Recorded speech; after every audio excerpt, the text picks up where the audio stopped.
Good evening. I'm Joe Carbonetta, and this is Arroyo Live. This program is produced by Pasadena Media in the Pasadena Media Center to help enrich our community through informative and meaningful conversation. You can share your questions or comments with us anytime at Arroyo Live at pasadenamedia.org. COVID 19, its effects, and the worldwide effort to combat the virus has dominated news cycles and discussions for more than a year now. Restaurant and school closures, social distancing, and facial covers serve as almost constant reminders of the worst pandemic the world has faced since the Spanish flu more than a century ago. Amid the sea of ever changing guidance, protocols, and restrictions, color codes, and eligibility groups, it is easy to forget that in the background, business of daily life continues. Part of that business is the running of local city governments. Since the pandemic began, the city of Pasadena has seen the changing of its mayor and two city council members.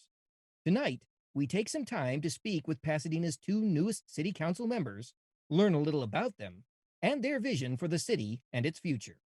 Stay with us for this week's edition of Arroyo Live.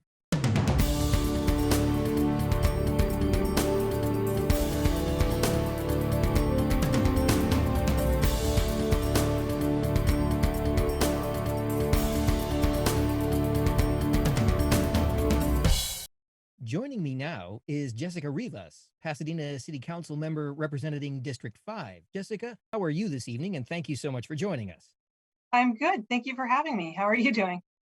I'm doing well, thank you. Great. Um, if you wouldn't mind, I'd like to have you take a moment to tell our viewers at home a lot more about yourself. Sure. So I would describe myself as a public servant. I've spent the entirety of my career in public service. I'm currently a deputy attorney general. I'm currently a deputy county counsel for the County of Los Angeles. I was previously a deputy attorney general for the state of California. And I also served in the Army Reserve as a judge advocate for about 9 years. I recently got out back in February. And in addition to that service, I've also served the city on city commissions. So I served initially on the Commission on the Status of Women for several years, and then most recently on the Northwest Commission. So I've been involved in city government and local, state, and federal government for a while. And I also live with my husband and our 1-year-old daughter here in Washington Square in District 5. Well, what put you on the path of public service? Sure. So I've spent my career in public service as a lawyer, but the thing that got me thinking that maybe I'd want to serve in a different capacity as an elected, or in my case, appointed official, was, in a word, Trump. I had never considered running for office or applying for office until 2016, because I, like many people across the country, became dismayed at what we saw coming out of Washington, and I decided I wanted to be a more active participant in our democracy. And local government in particular is really where the rubber hits the road in our democracy. Quite literally, our responsibility includes roads. So the things that we touch and feel every day in our lives is the responsibility of city government. So I have been very fortunate to be able to get involved, and now I find myself on the council several years later. Well, and as you noted just a moment ago, you were appointed to the position rather than being elected, and that's really because of the way the seat was vacated. But that having been said, you did not have a traditional campaign. Certainly, you still had to represent yourself to be considered for appointment, but it wasn't a traditional campaign the way we think of for an election. So, tell us a little bit about what it was like to get appointed to the city council. Sure, you're right. It was nothing like a real campaign or traditional campaign, I'll call it that. But it was kind of a miniature campaign. So I had to initially go out and get signatures. So that required reaching out to kind of friends and neighbors in the district I already knew, and and also reaching out to people I hadn't met before, but that people put me in contact with. And so I had to introduce myself and explain who I was and my background and what I thought was important in our city. So it ended up being kind of a little mini campaign to, one, get signatures, and then two, once my application was submitted and I was going to be, I guess I gave my presentation to the council, people were allowed to submit public comment in support of different candidates, or just to provide their comments in general. And so that almost turned into another little mini campaign as well to get people to turn out the vote, so to speak, to provide comments in support of my application. Well, you mentioned that what really sort of pushed you into running for the council appointment was your dismay at what was coming out of Washington. Um, I know it's only been a short period of time since your appointment, but is it everything you hoped for or expected? What's the experience been like so far? It's been a great experience. It was really big adjustment period the first several weeks, just getting literally up to speed with all the logistical things. So getting hiring a field representative, getting my, as something as basic as getting my email account and all my social media, and just getting connected into the day-to-day things that are required to be a city council person, getting um, being able to do this essentially, to zoom into council meetings. So I'd say the first few weeks were quite an adjustment period, just logistically trying to make sure I had everything up and running to do the day-to-day tasks of a city council person. Since then, I think, and then beyond that, also meeting with a lot of folks throughout the district and throughout the city as a whole. So I took a ton of meetings over the first month, and I'm still doing that. But I'd say now that I'm about 2 months in, things have settled down a little bit, and I feel like I'm more in a rhythm. I kind of have a sense of what my day-to-day and week-to-week flow is. So I'm feeling pretty good now. I feel like I know what's coming, and I feel very capable and ready to take on, the challenges as they come up. All right. What's your top priority as a council member now in the city of Pasadena? Sure. In terms of issues, or just kind of speaking more holistically, or what would you say? I I don't know. I guess that becomes a question of what you prioritize higher. Certainly, if you want to discuss both, that's fine as well. Sure. Well, I'd say just initially, as a new council person, I'm really working hard to get out and meet as many people as possible in the district. And of course, we're limited in how I can do that due to the pandemic.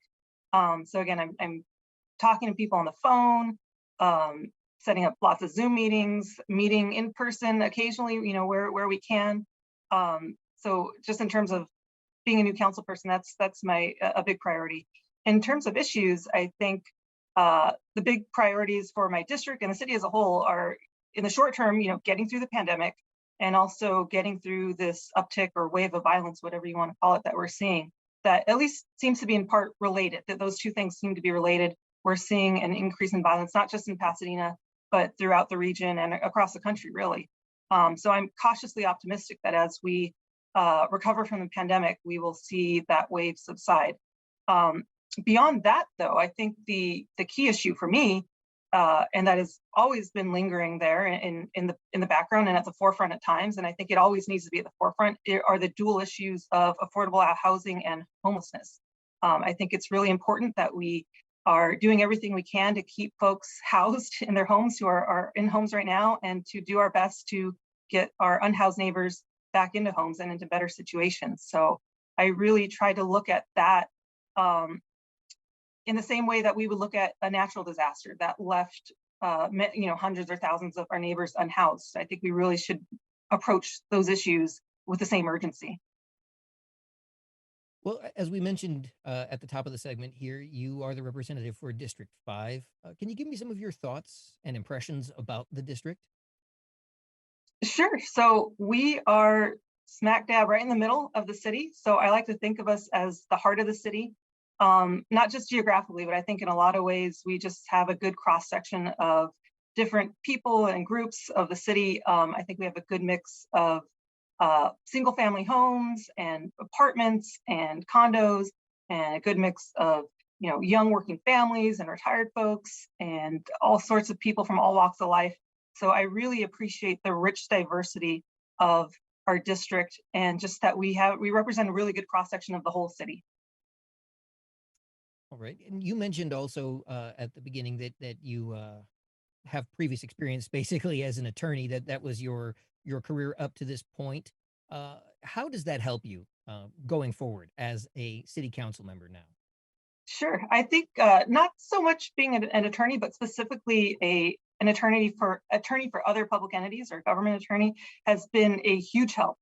I have a really good understanding of kind of the day-to-day functions of government, the different roles of staff versus the council.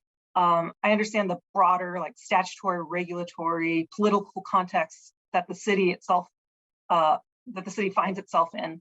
And so I'm able to, of course, I'm brand new to being a council member, but at the same time, these issues and working with government, working with staff, that is not new to me. I'm just serving in a different role. I've been doing, working on similar issues or similar processes for my whole career. So it's just kind of flipping it around and looking at it at a different perspective.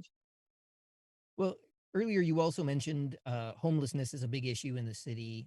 You rattled off a couple other things as well. I'm wondering, are there unaddressed issues in the city that you think need to be prioritized, issues that you hope to champion during your term? Well, for sure. I mean, one is, which I already mentioned, like my top priority beyond pandemic and the violence that we're seeing is affordable housing and homelessness.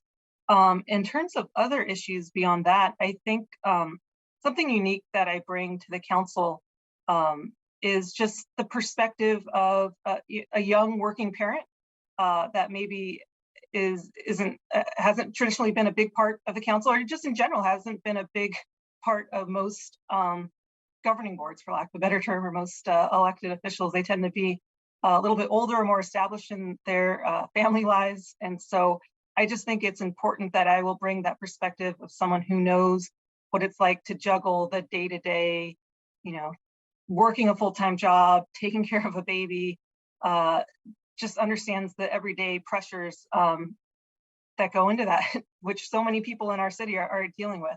I also know what it's like to have student loans. So going to law school isn't cheap. And so it can definitely, I know what it's like to cut a check every month that is as big as some people's mortgages. And so I definitely can relate to a lot of folks that are still dealing with that, and that maybe, people are a little bit older who have already dealt with that or didn't have to deal with that in the same way. So I think it's really important that we have that perspective on the council. Well, that brings to mind an interesting topic then, because you do mention, of course, having student loans, and you also mention being a parent of a very young child, a child who in a couple of years will be looking at starting his or her own educational career. Do you think education is or should be a priority in the city? Absolutely. I definitely think it should.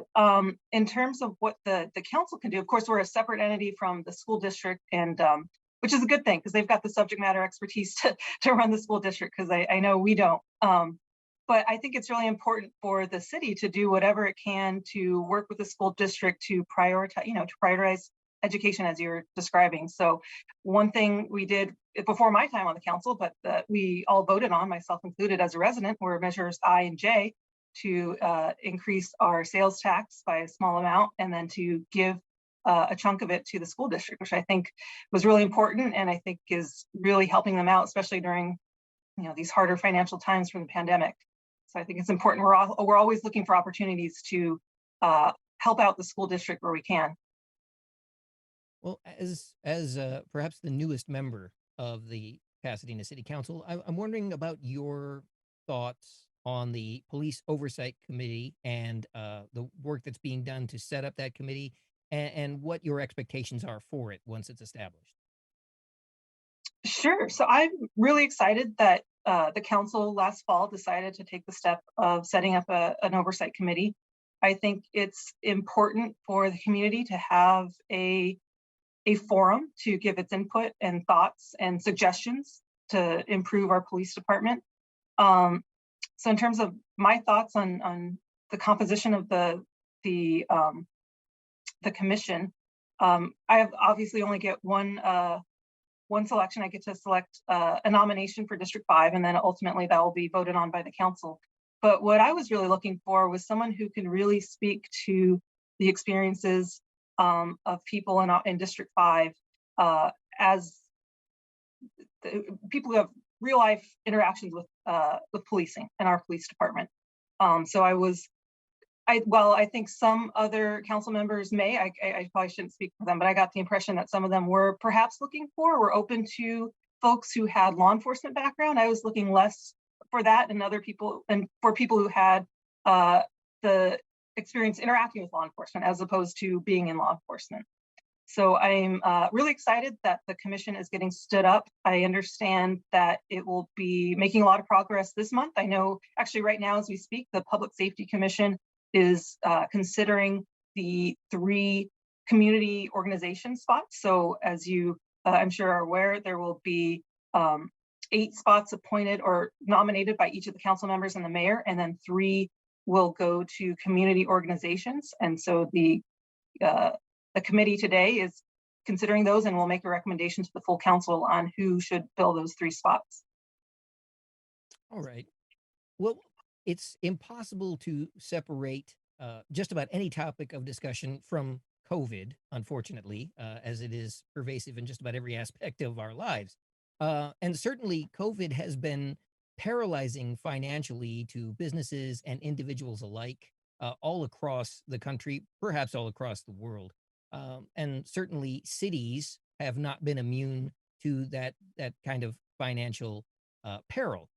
That having been said, there is definitely a financial shortfall in the city of Pasadena, just like there has been throughout communities across the country. How is that affecting Pasadena, and how is that affecting your district?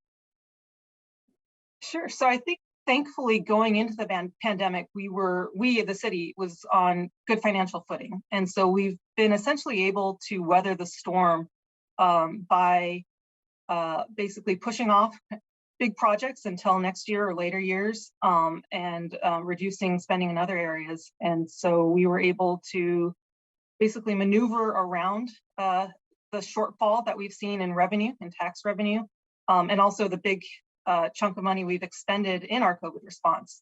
So as I understand it from the city manager and our finance experts, we, at least right now, are going to make it through. And, we do have a shortfall that, we're trying to fill, and the COVID relief funds from the federal relief bill will most likely go a long way to putting us even back in a better position or close to where we were before the pandemic.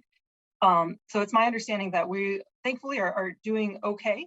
If it were to last longer, that might not be the case, but so far so good. We're optimistic we will be able to make it through as a city on good, decent financial footing.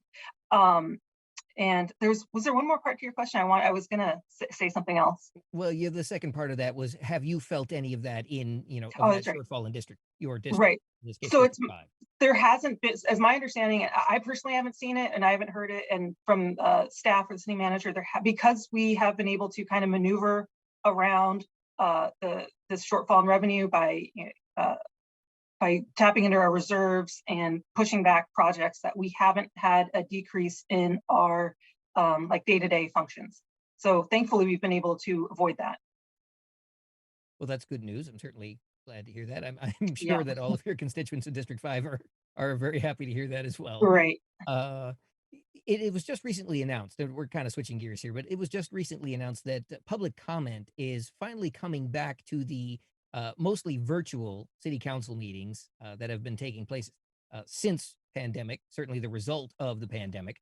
How do you feel about that? Are you looking forward to actually hearing directly from the public?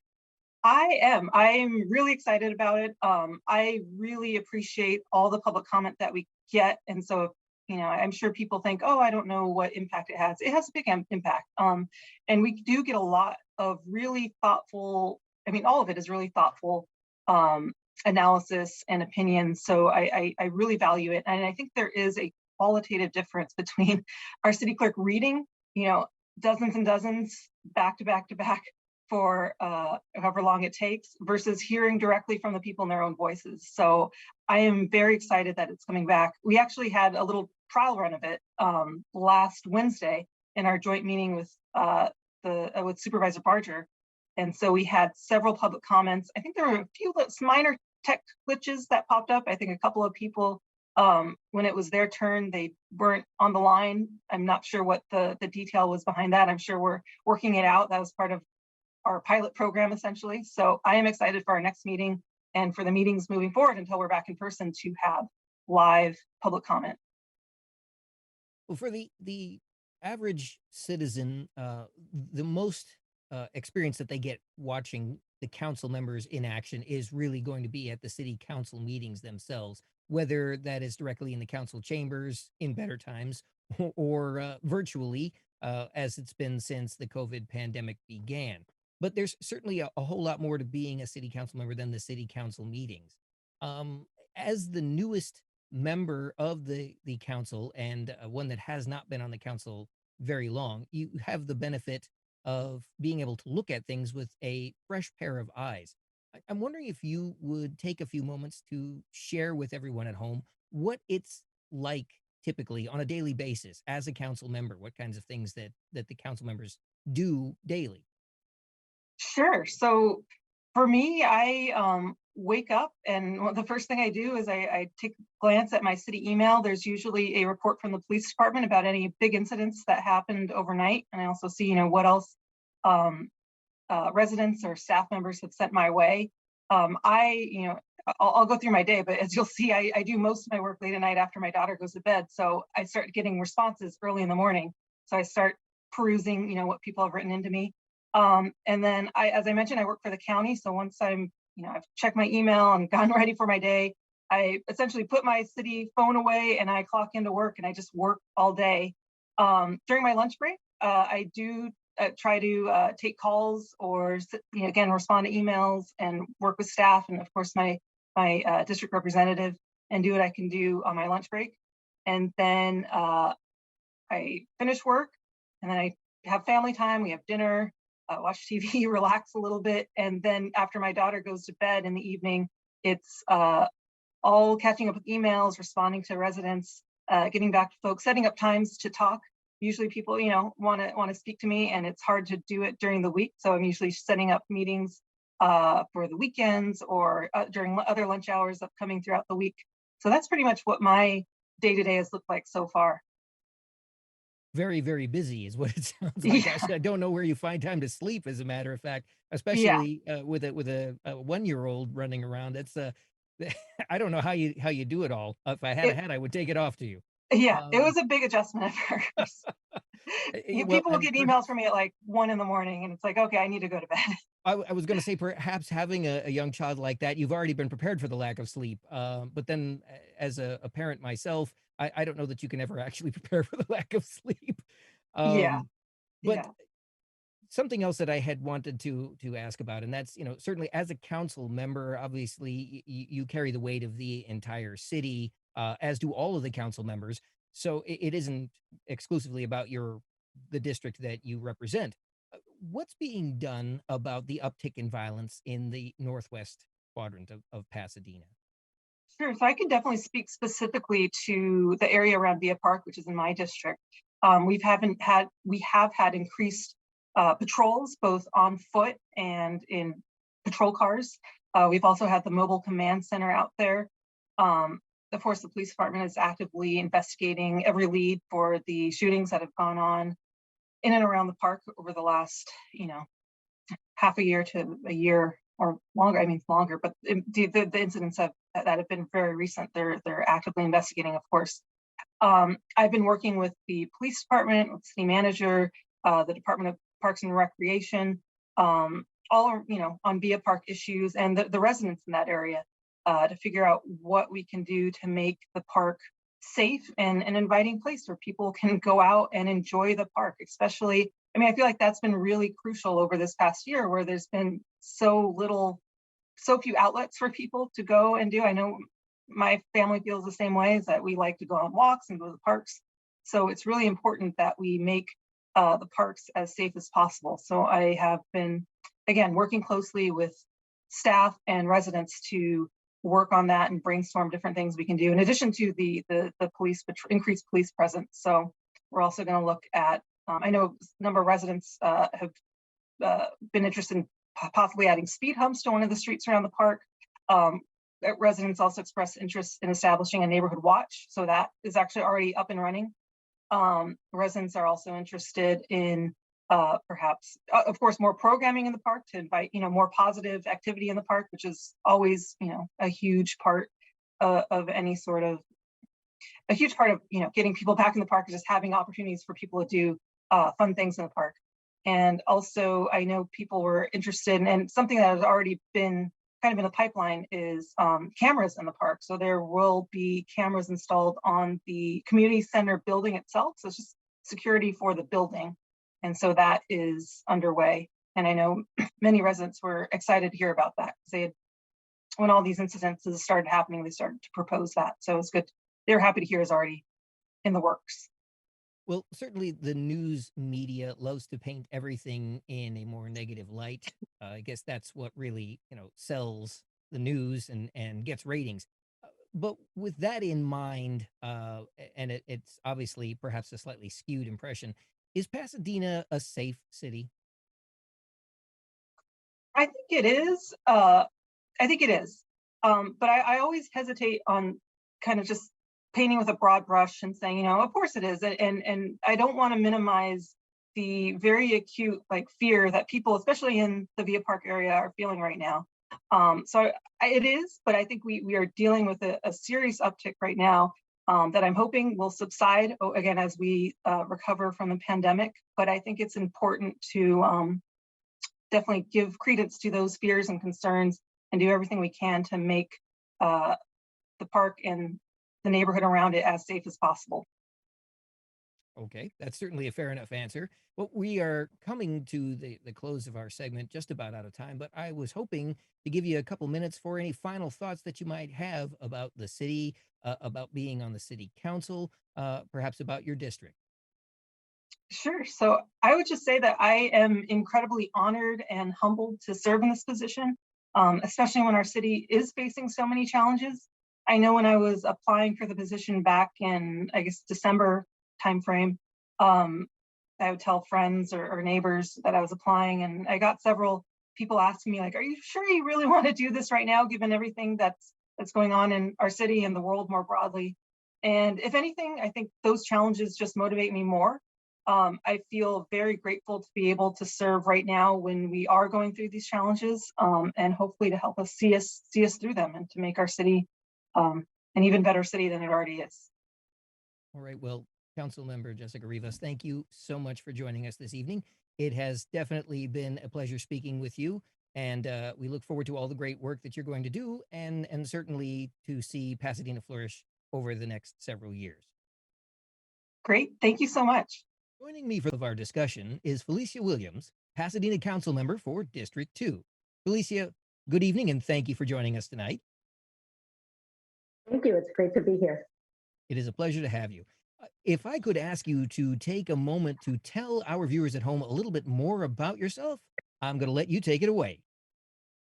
Great. So my background is in public policy and finance. I was born and raised in Pasadena, very proud to be. I attended Polytechnic School, and after that, I attended Stanford University and UCLA in public policy and urban planning, and finally got my MBA at University of Michigan. So this public policy and finance background has sort of been the basis of my career, and then what also led me to run for city council. So currently what I do is I have a consulting firm and I am structuring bonds that cities, counties, states issue. This background is very unique, and you will see me on the council ask a different set of questions and go in a different direction than many of my other council members because of this background. I am licensed by the Securities and Exchange Commission as a municipal advisor. We have certain duties and responsibilities there, and you will see me carry those through to the council and really focus on our fiduciary and financial responsibility to the taxpayers. So that's what you will see that will be different about me on the council because of my background. Okay. What brought you into, what brought you into the political arena? So my background dealing with cities and counties and all of that experience led me to an interest in serving on a commission.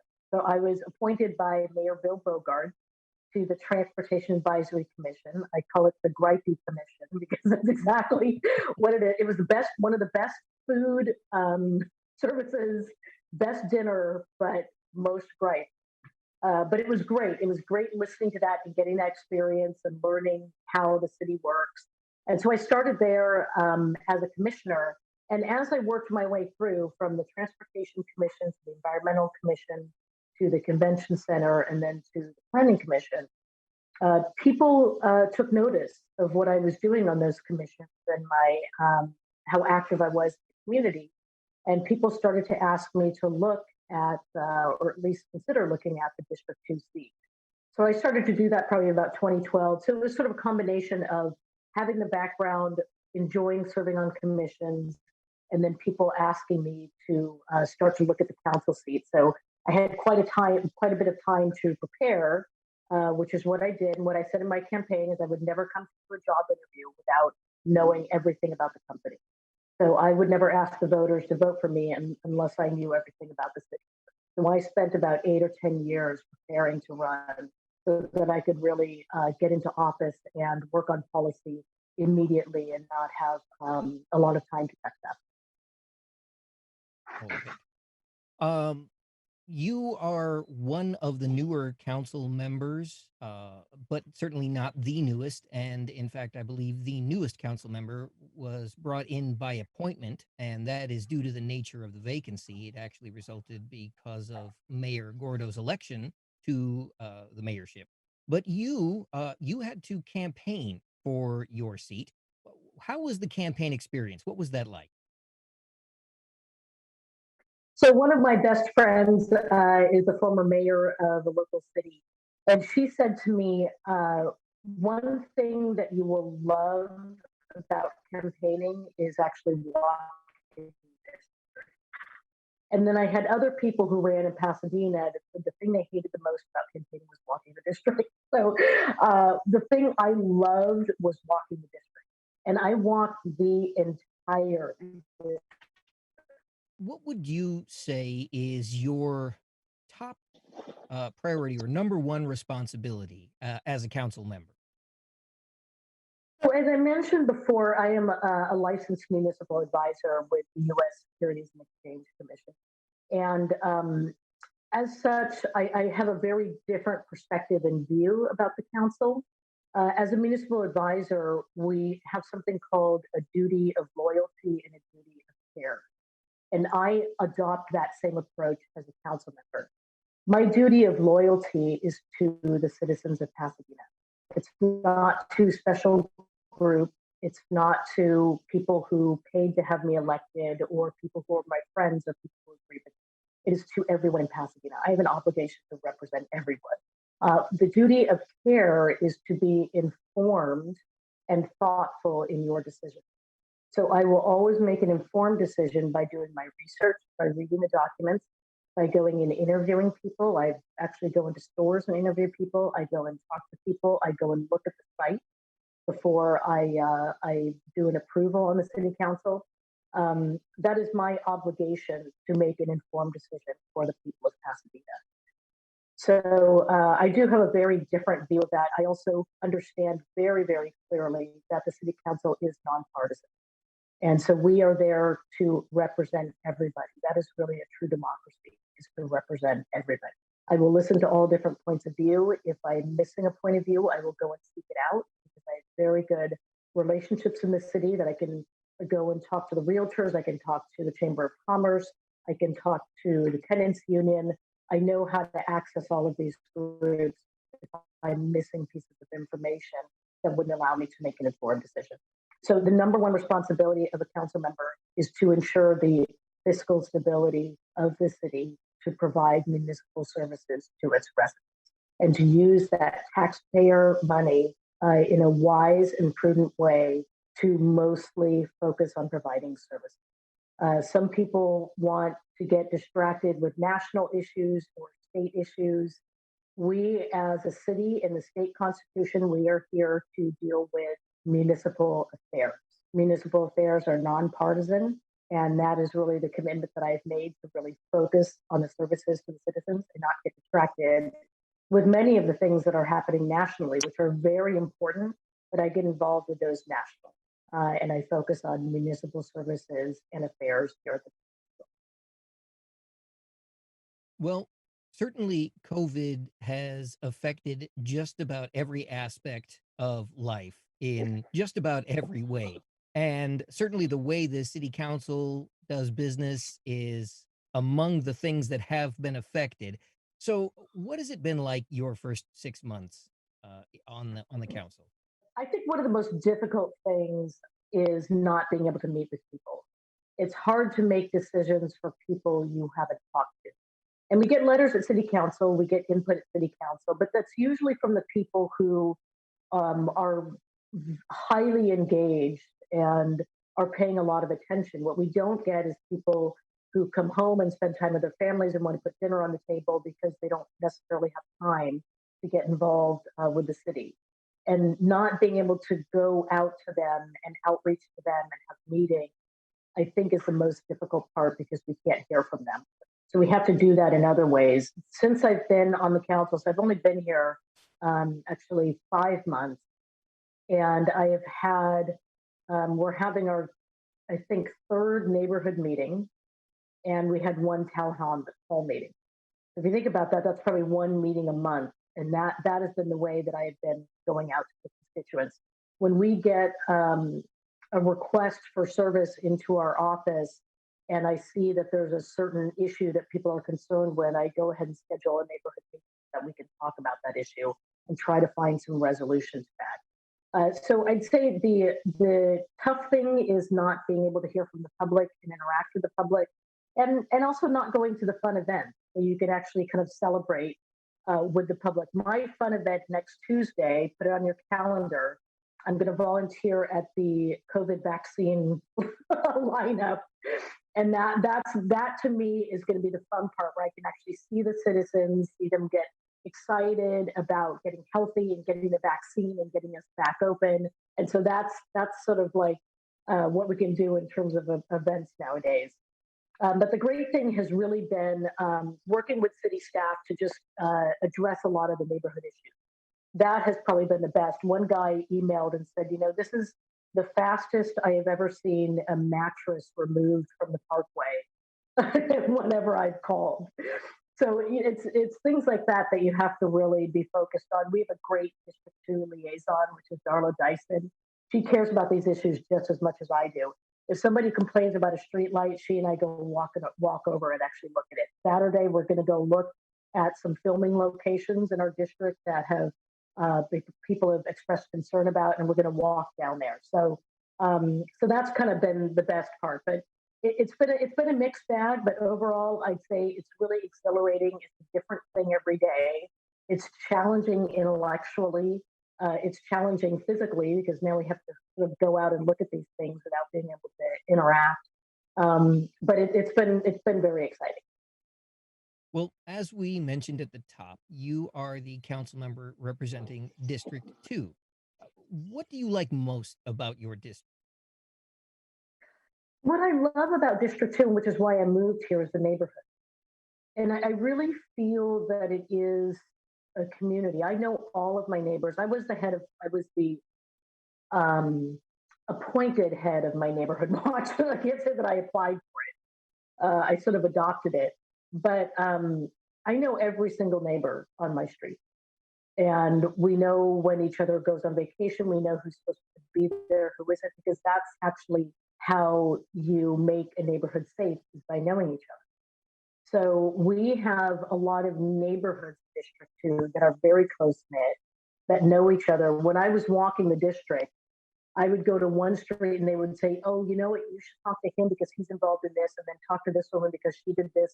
And everybody kind of knew who each other was. And I really, there's a lot of that in Pasadena, but I really found that District 2 is a very sort of manageable microcosm of that. We also have a lot of small businesses in District 2, which is great. And if you've gone up to Washington Boulevard, we have a lot of new businesses there that are great. I walk over there all the time. I sort of make this joke that if you want to eat and look good in District 2, you can do it all here on Washington Boulevard because we have everything there, all in one place, and you kind of don't need to travel far to get it. So I would say the diversity of the small businesses. We don't have a lot of big sort of like strip malls or chains. in my district. So it really is small businesses. So that's kind of a big area of focus for me. So those are probably the two great things that I love about District 2. All right. Well, earlier we discussed what was most important as a council member, and certainly at this point, again, thanks to COVID, just trying to get the city back to a state of normalcy is the top priority. But when circumstances allow, what would you say is the thing you want most to do with the district that you represent? I'd say here in the district, one thing that I really want to do is actually have an annual block party. And so there would be two reasons for having the block party. When I walked the district, one thing that I heard very clearly was that people felt disconnected from City Hall. And as a district, although we all knew each other on the blocks, we didn't really have a place for all of us to get together and get to know each other and build community. So I would like to have an annual block party targeting sort of like Small Business Saturday, sometime around there, when we can all congregate again and have people get to know each other, get to know the services of the city, have the city staff that work on all these services get to know the district a little bit better. And prior to the block party in the morning, I would like to do a community service project at one of our public schools. So we have Marshall Fundamental, we have Longfellow Elementary. And I find what that does is it connects you to your neighborhood school, which is a good way to connect parents with Pasadena Unified and see all of the great work that's going on in our school district. And it also brings people together doing work and meeting each other, and it beautifies the neighborhood. So that's probably the one big thing that I'd like to do. I kind of hope to do that later on in the year for District 2. Well, speaking of District 2 and all the districts, there has been discussion on the city council about redistricting. Does that affect you and your district? And if so, how? Redistricting is sort of a formality and a requirement done after each census is done. So it's kind of a state requirement. Um, at this point, I don't know that there's going to be a big change in redistricting because we haven't had a big population change. Usually what drives it is the population change. So I don't know that there's going to be a big difference with redistricting. I have selected my representative on the redistricting task force, and that should be announced, I believe, April 19th is when those appointments will go through. And I told her, she asked me, do you have any priorities for redistricting? And this sounds incredibly silly, but I'm a very logical, kind of practical person. The number of the districts aren't in order. So many people have no idea what district they're in. Like you have no, a lot of times I get commission applications and it says, what district are you in? And they say, I don't know. Because the districts sort of go, 1, 3, 5, 2. I mean, they kind of like jump around. And I said, look, if we could just get the districts numbered in clockwise order, then I think that would go a long way to helping people understand where they are and what district they're in. So we'll see if that happens. I'm getting pushback from the staff on that, but we'll see if that happens. That actually does sound very logical, but then it begs the question: do you know how they arrived at the numerical sequence that they're currently in? I actually don't know, but I think the issue is that the odd districts and the even districts have their terms expire in different years. So Oh, that's the issue. So it's kind of like a Venn diagram. Like you have to figure out how to renumber within odd and even the districts, but also keep it in a clockwise order. So it's kind of like a fun little exercise they can work on. But I don't think there's going to be a lot of change to our district boundaries, and because it is mostly based on population. There are sort of some weird areas where, like through Bungalow Heaven, and then over by Marshall Fundamental, where the district kind of cuts in and out, and one side of the street is in one district and one is on the other. Fixing those sorts of things would be great, but that's probably more of a matter of convenience. all right. Well, I definitely want to touch on discussing the Police Oversight Commission. There are a lot of things going on with the establishment of that commission, but I'd like to just start off with your thoughts on it in general. So in general, what I said a couple of weeks ago with the Police Oversight Commission is I think it's a very good start in terms of addressing a lot of the issues that we've seen locally and nationally. So I think the Police Commission will help us move in a better direction with connecting the police and the community. But as you know, Joe, a lot of what we are seeing now is just an increase in violence overall. When we have a 10-year-old boy fighting for his life and turning 11 years old in the hospital because he was shot playing in his front yard, we have major quality of life issues in Pasadena. We cannot ignore that. So my hope for the police commission is I would actually like to see the scope of it expanded. We have, there are issues with Asian hate crimes. Is other violence in the city, and there is no place for us to talk about it. And we need to talk about it. We need to be able to find solutions. And when you look at the applications for the Police Oversight Commission, we got just great applications. In about an hour, they're going to be picking the community, the representatives from the community organization. We have amazing applications in there. I mean, these are really people who could help us facilitate a difficult conversation to really kind of help more people in the community and improve our quality of life so that we have a safer, more vibrant, and healthier community in general. And it starts from the beginning. It starts with early childhood development. And then it continues through schooling and education, and then reintegration when somebody does return back to their community from prison. How are they reintegrated? What is the training like? It's all of the work that the Flintridge Foundation does through their new grant, and then going through to parenthood and services and youth services. It's this whole spectrum. And we have a public health department, one of 3 cities in the state that has its own public health department. I would really like to see our funding expanded in that public health department to try to help deal with some of these issues so we can deal with the whole spectrum of quality of life in this city and really improve it and really make a difference for more people in this. Well, I have to ask this question, and I hope that it won't be too hot a topic for you to feel comfortable addressing. You mentioned that the Police Oversight Committee is a good start, and you mentioned that there are a lot of other things that can be done. You mentioned a couple of programs that you think would be beneficial. Is law enforcement an issue in the city right now? So I think what a lot of people haven't seen is how many improvements we have made over the years in Pasadena, because we've had major incidents in Pasadena. So I think the police department has started working on those things. There is more work to be done. So I would say, is law enforcement an issue in Pasadena? I think there are issues. I think that we have been ahead of the curve in dealing with those issues in terms of doing the 8 Can't Wait and those sorts of things. Pasadena Police Department has already started doing those things. So I would say we are a little bit ahead of other cities. And that's where I hope the Police Commission can kind of get us over the finish line with a lot of those improvements and a lot of the community policing has been a focus in other areas.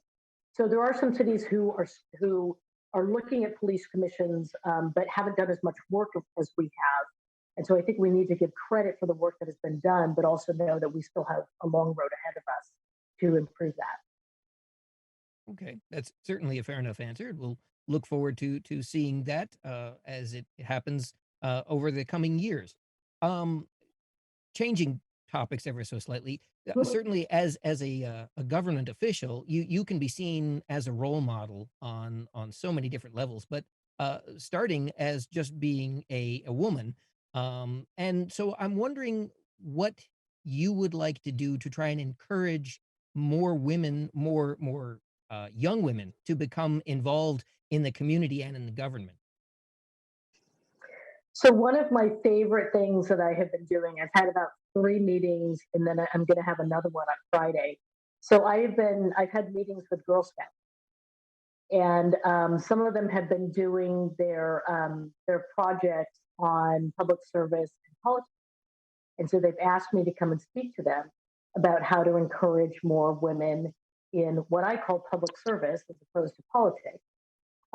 But that's definitely one way to get involved. So that is one of the best parts about being on council is talking to groups like that. And I promised them, I bought some Girl Scout cookies, and I also promised them that they would be able to come to the council chambers where they could come and ask their questions at some point in time. So I'd really like to come and see, have the Girl Scouts come into the council chambers so they can experience that. So first we start with young group, and what I offer on the council in many different forms is I give people something different to look at and something different to hear. So whether it's my municipal finance background and the questions that I ask to the city manager and the staff, whether it's my preparation and my knowledge of these issues, that is something different that people are going to listen to on the city council. So whether it's that I'm a woman, that I'm half Filipino and half Black, or I have fun curly hair, they're also seeing something different on the council. And one of the young girls in the Girl Scout troop said, I didn't think that someone on the council looked like me. And that is exactly where we start. So when you start young, that's sort of meeting with young girls and talking to them about a career in public service that they may not have thought of. This Friday, I'm giving an economics lecture to Polytechnic schools, some juniors and seniors there. And that's also giving them another perspective on, hey, there are other ways to get involved in the government without being a politician. And these are careers in public service. So that's one area there. I also gave an alumni discussion to Poly, and we also invited the PUSD students in December. We did that. And then we go into actually getting involved in the city. And the other exciting thing about being a council member is we've probably received about 8 or 9 applications from new commissioners. So these are people who have never gotten involved in the city before. They kind of say that, like, I don't know what this is. I don't know. I said, well, watch a commission meeting. Let me know if you're interested. Let me know your thoughts. And we've gotten, I think, probably more than half of the new commissioners that I've appointed have been women.